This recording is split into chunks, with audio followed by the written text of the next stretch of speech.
नमस्कार दोस्तों, आप सभी का अपना चैनल हिंदी जंक्शन पर स्वागत है। मैं परवेश कुमार सिन्हा पुनः एक बार आप लोगों के बीच उपस्थित हुआ हूं एक महत्वपूर्ण वीडियो लेकर। अगर आप नए हैं तो चैनल को सब्सक्राइब कर दें, बेल आइकन को दबा दें ताकि मेरे आने वाला वीडियो का नोटिफिकेशन आपको मिलता रहे और इसे दोस्तों में ज़्यादा से ज़्यादा शेयर करें ताकि हम जो आपके लिए मेहनत करते हैं उसका हमें एक मोटिवेशन और उत्साह मिल सके। दोस्तों, अगर आप यूजीसी नेट जेआरएफ जून 2024 हिंदी पेपर 2 जो एनटीए एग्ज़ाम देती है उसका तैयारी कर रहे हैं तो ये वीडियो आपके लिए काफ़ी महत्वपूर्ण होने जा रहा है, क्योंकि इसमें प्रीवियस क्वेश्चन जो हिंदी साहित्य से संबंधित है तो उसके जो है 10 महत्वपूर्ण प्रश्नों के बारे में जानेंगे, विस्तार से बात जानेंगे। तो आप लोग वीडियो के अंत तक बने रहिएगा और इस प्रश्न में जो 10 प्रश्न दिया जा रहा है उसमें कितना आपका सही होता है उसको आप बताइएगा कमेंट सेक्शन में, ताकि हम समझ सकें कि आप लोगों का तैयारी बेहतर चल रहा है। समय नहीं मिलने के कारण यूजीसी नेट का जो है क्लास कम पड़ती जा रही है, लेकिन जैसा ही स्टेट बीपीएससी का जो एग्ज़ाम हो जाएगा उसके बाद ज़्यादातर वीडियो जो है एनटीए यूजीसी नेट का बनाया जाएगा, प्रीवियस क्वेश्चन, एमसीक्यू और टॉपिक वाइज। तो देखते हैं कहाँ तक हम कर पाते हैं। तो चलिए आज के प्रश्नों की तरफ बढ़ते हैं। आज का प्रश्न क्या कहता है, कैसा है और उसका जो है महत्व क्या है, सारा चीज़ को देखेंगे। तो चलिए चलते हैं। जैसा कि आप देख पा रहे हैं, पहला प्रश्न आप लोगों के सामने है। रीतिकार को सर्वप्रथम श्रृंगार का नाम रखने का सुझाव किसने दिया था? रीतिकार को सर्वप्रथम श्रृंगार का नाम रखने का सुझाव किसने दिया था आपको बताने हैं। विकल्प आपके सामने हैं, विकल्पों में से आपको चुनना है कि कौन सा नाम दिया था। बहुत ही पॉपुलर क्वेश्चन है जो पीजीटी, टीजीटी और नेट में भी पूछा जाता है। ये सारे जो प्रश्न है प्रीवियस क्वेश्चन है, आप यहाँ पे देख पा रहे हैं पीवाईक्यू प्रीवियस क्वेश्चन पेपर। तो इसका जो आंसर हो जाएगा, रीतिकार को सर्वप्रथम श्रृंगार का नाम रखने का सुझाव विश्वनाथ प्रसाद मिश्र ने दिया था, यानी विकल्प ख सही हो जाएगा। और इसके बारे में आगे जानते हैं। तो रामचंद्र शुक्ल ने रीतिकार को रीतिकार नाम दिया है, मिश्र बंधु ने रीतिकार को अलंकृतकार कहा है और रामशंकर शुक्ल रसाल ने कलाकार कहा है। तो ये जो विकल्प है उसको भी बताने का प्रयास किया हूँ ताकि आप विकल्पों को भी समझ सकें और इस पॉइंट से जुड़ी जितनी चीज़ें आते हैं उसका आप लोग जवाब अच्छे ढंग से दे सकें। चलिए नेक्स्ट प्रश्न को देखते हैं। अगला प्रश्न, हिंदी साहित्य के आदिकाल को सिद्ध सामंत युग नाम दिया है, किसने दिया है आपको बताने हैं। सिद्ध सामंत युग नाम किसने दिया है? विकल्प आपके सामने है, सही विकल्प का चयन करना है। तो सिद्ध सामंत युग जो कहा है वो राहुल सांकृत्यायन ने कहा है, विकल्प घ जो है सही हो जाएगा, क्योंकि हिंदी साहित्य के आदिकाल को सिद्ध सामंत युग नाम राहुल सांकृत्यायन ने दिया था। डॉक्टर जो है हजारी प्रसाद द्विवेदी ने आदिकाल को आदिकाल कहा है। डॉक्टर राम कुमार वर्मा ने संधि और चारण काल कहा है और रामचंद्र शुक्ल ने आदिकाल को विरगाथा काल नाम दिया है। तो ये जो महत्वपूर्ण विकल्प है उसको भी जो है यहाँ बताया गया है, उसके बारे में भी चर्चा किया गया है, जो कि आपकी तैयारी के दृष्टि से बहुत ही महत्वपूर्ण है। आप जो है वीडियो को ज़्यादा से ज़्यादा शेयर करते रहें। अगर आप बीपीएससी का तैयारी कर रहे हैं तो मेरे चैनल पे प्लेलिस्ट बना हुआ है, स्टेट का भी बना हुआ है, उन सारे वीडियो को देख करके आप तैयारी को बेहतर कर सकते हैं। चलिए आगे बढ़ते हैं, अगले प्रश्न को देखते हैं। अगला प्रश्न क्या कहता है? तीसरा प्रश्न है, रामचंद्र शुक्ल के अनुसार सिंह सरोज में गिनाए गए ग्रंथ हैं, कितने ग्रंथ गिनाए गए हैं आपको बताने हैं। विकल्प आपके सामने हैं। तो देखिए जो ग्रंथ की गिनाई गई है वो विकल्प के अनुसार राम सतसई और कड़खा रामायण, विकल्प जो क है 1 और 2 सही हो जाएगा, क्योंकि जो शिव सिंह सरोज है उसमें ये जो दोनों ग्रंथों का चर्चा हुआ है। और रामचंद्र शुक्ल के अनुसार शिव सिंह सरोज में जो गिनाए गए ग्रंथ हैं वो राम सतसई और कड़का रामायण है। इसके अलावा संकट मोचन, हनुमान बाहु, राम सदका, छंदावली, छप्पय रामायण, अजोरा रामायण, झुलना रामायण, कुंडलिया रामायण भी शामिल है। ये सारे जो ग्रंथ हैं जो शामिल किया गया है तुलसीदास के ग्रंथ के बारे में ये चर्चा किया गया है। ये सारे तुलसीदास के ग्रंथ वहाँ गिनाए गए हैं शिव श्री सरोज में। दोहाबली जो है तुलसीदास की रचना है। कवितावली जो है कविता रामायण, जो कवित रामायण है राम गुलाम द्विवेदी का है। कवित रामायण जो रीतिकालीन कवि राम गुलाम द्विवेदी थे उन्हीं की रचना है। चलिए आगे बढ़ते हैं, अगले प्रश्न को देखते हैं। हिंदी साहित्य की भूमिका पुस्तक के लेखक कौन है? हिंदी साहित्य की भूमिका जो पुस्तक है उसके लेखक कौन है आपको बताना है। तो ये जो है बहुत प्रसिद्ध प्रश्न है, सभी को जानते हैं, हजारी प्रसाद द्विवेदी हैं। तो हिंदी साहित्य की भूमिका के लेखक हजारी प्रसाद द्विवेदी हैं। इनकी दो और साहित्यिक पुस्तकें हैं, हिंदी साहित्य उद्भव और विकास तथा हिंदी साहित्य का आदिकाल। डॉक्टर राम कुमार वर्मा है, रामचंद्र शुक्ल हैं, उनके बारे में भी जान लेते हैं। तो रामचंद्र शुक्ल जो हैं वो हिंदी साहित्य का इतिहास लिखा है। डॉक्टर राम कुमार वर्मा ने हिंदी साहित्य का आलोचनात्मक इतिहास लिखा है और विश्वनाथ प्रसाद मिश्र ने हिंदी साहित्य का अतीत लिखा है। तो ये भी प्रश्न जो है महत्वपूर्ण हो जाता है, तो आप इसे ध्यान से देखिएगा, समझिएगा। ये जो है अभी शुरुआत है यूजीसी नेट का, इसलिए जो है हिंदी साहित्य की पुस्तकों और हिंदी साहित्य के नामाकरण आदि से जो है प्रश्न बनाया गया है ताकि आपका शुरुआत हो सके। धीरे धीरे हम लोग आगे बढ़ते जाएंगे और जो है सारे टॉपिक को देखने वाले हैं। जितना ज़्यादा हो सके हम कोशिश करेंगे कि आप लोगों के बीच जो है प्रश्नों को हल करवाएं ताकि आपका जो है तैयारी अच्छे ढंग से हो सके। चलिए आगे बढ़ते हैं। इस्तवार दारजुती अंदुई हिंदुस्तानी की रचना की है, किसने की है आपको बताना है।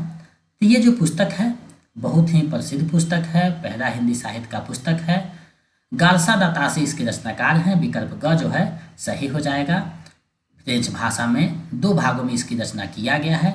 हिंदी साहित्य के इतिहास लेखन का प्रथम प्रयास गारसा दातासी ने ही किया है और ग्रियर्सन ने the modern vernacular literature of Hindustan नामक पुस्तक की रचना अंग्रेजी भाषा में की है। तो इन सारे बिंदुओं से आपको स्पष्ट हो रहा होगा कि प्रश्न कितना महत्वपूर्ण है और कैसे आपको जो है हल करना है। चलिए आगे बढ़ते हैं, अगले प्रश्न को देखते हैं। हिंदी में हिंदी साहित्य का इतिहास सबसे पहले किसने लिखा? हिंदी में हिंदी साहित्य का इतिहास सबसे पहले किसने लिखा आपको बताना है। तो सबसे पहले जो हिंदी साहित्य में जो हिंदी भाषा में लिखा गया है हिंदी साहित्य का इतिहास वो शिव सिंह सेंगर के द्वारा लिखा गया है, जिसका नाम है शिव सिंह सरोज नाम से 1883 ईस्वी में प्रकाशित हुआ था। जॉर्ज ग्रियर्सन जो है अंग्रेजी भाषा में the modern vernacular literature of Hindustan 1839 में लिखा था और गारसा दातासी जो है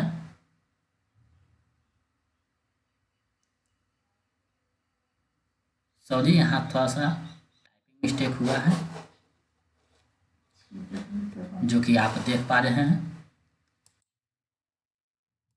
यहाँ जो है 1888 यहाँ होगा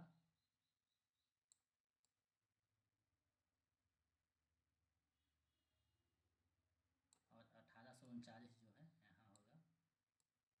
थोड़ा सा टाइपिंग मिस्टेक हुआ है।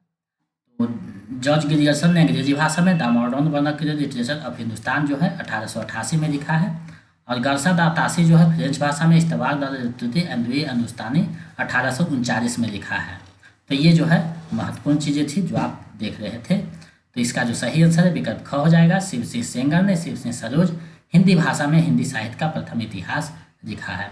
चलिए आगे बढ़ते हैं। रामचंद्र शुक्ल ने हिंदी साहित्य का इतिहास जो है 1929 ईस्वी में लिखा है, हिंदी साहित्य का इतिहास नाम दिया है। तो ये जो है हिंदी भाषा में था। चलिए आगे बढ़ते हैं। इनमें से काशी नागरी प्रचारणी सभा के संस्थापकों में कौन नहीं है? यानी जब काशी नागरी प्रचारणी सभा की स्थापना किया जा रहा था तो उसके संस्थापक में कौन शामिल नहीं थे? आपके पास विकल्प दिए गए हैं।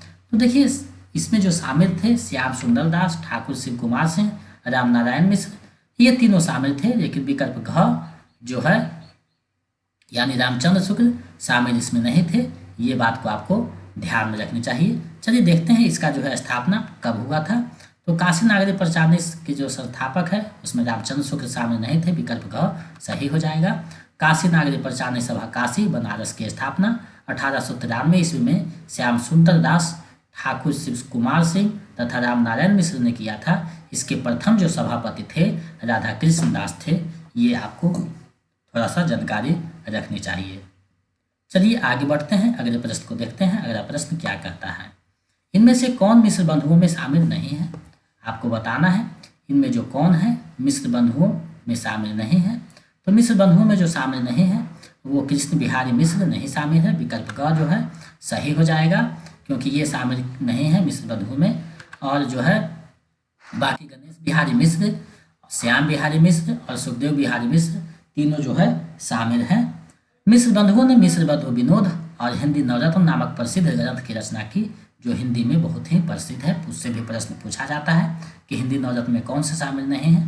तो हिंदी नवरत्न से संबंधित एक वीडियो बना दिया गया है, अगर आप नहीं देखे हैं तो देख लीजिएगा कि कौन कौन से कवि उसमें शामिल हैं और कब उसका प्रकाशन हुआ था और किसके बारे में जो है क्या कथन कहा गया है, ये सारी चीज़ उसमें बताया गया है। अगर नहीं देखे हैं तो जाकर हमारे वीडियो वाले सेक्शन में देख सकते हैं। विविध नाम से जो वीडियो बना होगा उसमें आपको दिखाई दे देगा। चलिए आगे बढ़ते हैं, अगले प्रश्न को देखते हैं। जैसे पुराना चावल है बड़े आदमियों के खाने योग्य समझा जाता है, वैसे ही अपने समय से कुछ पुरानी पढ़ी हुई परंपरा के गौरव से युक्त भाषाएं पुस्तक रचने वालों के व्यवहार योग्य समझी जाती है। रामचंद्र शुक्ल का उपयुक्त कथन हिंदी साहित्य का इतिहास के आदिकाल के किस प्रकरण में है? आपको बताना है ये जो बात लिखी गई है वो हिंदी साहित्य के जो आदिकाल है उसके कौन से प्रकरण में ये चीज़ों का जो है चर्चा किया गया है। तो इसका जो चर्चा किया गया है प्रकरण 4 में किया गया है, जो कि आप यहाँ पे देख सकते हैं। यानी हिंदी साहित्य का इतिहास जो रामचंद्र शुक्ल का है उसके आदिकाल के जो प्रकरण 4 हैं उसमें इस बात का चर्चा किया गया है। तो ये इस टाइप से भी प्रश्न पूछा जाता है। तो आपको जो है पंक्ति याद रखना है कि कौन से प्रकरण में कौन चीज़ें कही गई है जो महत्वपूर्ण बातें हैं। चलिए आगे बढ़ते हैं, अंतिम प्रश्न को देखते हैं। अंतिम प्रश्न क्या कहता है, आचार्य रामचंद्र शुक्ल के अनुसार हिंदी साहित्य का आविर्भाव कब से माना जा सकता है? यानी हिंदी साहित्य का जो आविर्भाव हुआ रामचंद्र शुक्ल के अनुसार कब से माना जा सकता है? तो प्रकृति की अंतिम अपभ्रंश अवस्था से माना जाता है रामचंद्र शुक्ल के अनुसार। विकल्प ग सही हो जाएगा, क्योंकि आचार्य रामचंद्र शुक्ल के अनुसार जो साहित्य का आविर्भाव हुआ है प्रकृति की अंतिम अपभ्रंश अवस्था में हुआ है, यानी संवत 1050 से माना जाता है। शुक्ल के अनुसार हिंदी साहित्य का आविर्भाव राजा भोज के समय से तथा प्रकृति की अंतिम अपभ्रंश अवस्था से होता है। तो ये जो है आज का महत्वपूर्ण प्रश्न था, जिसको आप लोगों के समक्ष मैंने प्रस्तुत किया। एक छोटा सा प्रयास किया हूँ ताकि आप लोग के बीच मैं कुछ प्रस्तुत कर सकूं और आपके जो काम की चीज़ है वो आपको कुछ जो है तैयारी में सहायता प्रदान कर पाए। और इसी तरह आगे जो है वीडियो बनता रहेगा और आपको जो है तैयारी को गति प्रदान किया जाता रहेगा। तो आप जो है इस वीडियो को 10 प्रश्न में कितना सही किए हैं हमें कमेंट करके बताइए, ताकि जो है हम समझ सकें कि आपका जो है कैसा तैयारी है। लगभग उम्मीद है कि आप लोग मेहनत कर रहे हैं, फॉर्म फिलअप कर किया जा चुका है। तो अगर आप यूजीसी नेट का तैयारी कर रहे हैं तो हमारे चैनल से जुड़ करके कुछ पीजीटी से संबंधित वीडियो जो बनाया गया है उसको आप देख सकते हैं, और कुछ प्रैक्टिस सेट भी है जो बीपीएससी के लिए बनाया गया है, उसको भी देख करके आप तैयारी को जो है गति प्रदान कर सकते हैं। तो इस सेट के 10 प्रश्नों में आपका कितना सही हुआ है हमें कमेंट करें। अगर आप नए हैं तो चैनल को सब्सक्राइब कर दें, और बीपीएससी का अगर नोट्स पाना चाहते हैं तो हमारे नंबर 72 61 81 5307 पे 249 रुपया पेमेंट करके आप उसका जो है स्क्रीनशॉट व्हाट्सएप कर दीजिए, और जो है हम इधर से आपको पीडीएफ उपलब्ध करवा देंगे। और सिर्फ अगर बीपीएससी का जो 3.0 एग्ज़ाम होने वाला है उसका प्रैक्टिस सेट चाहिए तो हमारे इसी नंबर 72 61 81 5307 पे 99 रुपया पेमेंट करके किसी भी माध्यम से गूगल पे, फ़ोन पे और स्क्रीनशॉट उसका भेज दीजिएगा व्हाट्सएप पे, तो हम इधर से आपको प्रैक्टिस सेट उपलब्ध करवा देंगे। 25 practice set, 5 previous set. State paper 2 Hindi का तैयारी कर रहे हैं तो मेरे इसी नंबर पे 199 रुपया पेमेंट करके स्क्रीनशॉट भेज दीजिए, तो हम इधर से नोट्स और प्रैक्टिस सेट उपलब्ध करवा देंगे। अगर आप स्टेट पेपर 1 का तैयारी कर रहे हैं हिंदी का, जिसका एग्जाम 24 तारीख तक लगभग होने वाली है, डेट आगे बढ़ सकती है, अगर उसका तैयारी कर रहे हैं और कुछ चाहिए मटेरियल तो हमारे टेलीग्राम चैनल से जुड़ जाइए, जिसका लिंक डिस्क्रिप्शन में दिया हुआ है। वहाँ पीडीएफ भेजा जा चुका है, आप उससे जो है जुड़ करके अपनी तैयारी को बेहतर कर सकते हैं। तो मेरे साथ जुड़ करके अपने तैयारी को बेहतर कर सकते हैं, क्योंकि हम आपके लिए जो है चीज़ें को इकट्ठा करते हैं और आपकी सफलता ही हमारी सफलता है। तो आप जो है तैयारी कीजिएगा, हम आपको जो है मार्गदर्शन करेंगे जहाँ तक संभव हो पाएगा।